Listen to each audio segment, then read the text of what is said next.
বন্ধুরা, তোমরা কি কেউ জানো যে এইচইউ কীভাবে কাজ করে? চলো আজকে তোমাদের বলি যে এইচইউ কীভাবে কাজ করে।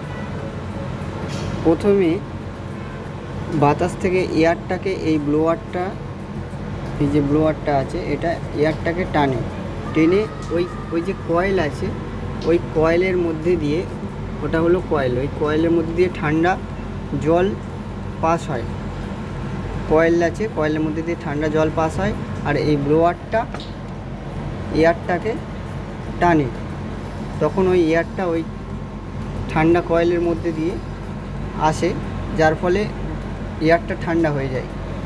এবারে ওই ঠান্ডা এয়ারটা কী হবে, এই ফিল্টারের মধ্যে দিয়ে প্রবেশ করে এই এয়ারের মধ্যে থাকা যে ময়েশ্চার, সেটাকে শোকানোর জন্য এই হিটারটা ব্যবহার করা হয়। এই হিটারটা এয়ারের মধ্যে থাকা ময়েশ্চারকে টেনে নেয় এবং বিশুদ্ধ যে হাওয়াটা, সেটা যায় এই সাপ্লাই ডাক্টের মাধ্যমে প্রোডাকশানে চলে যায়।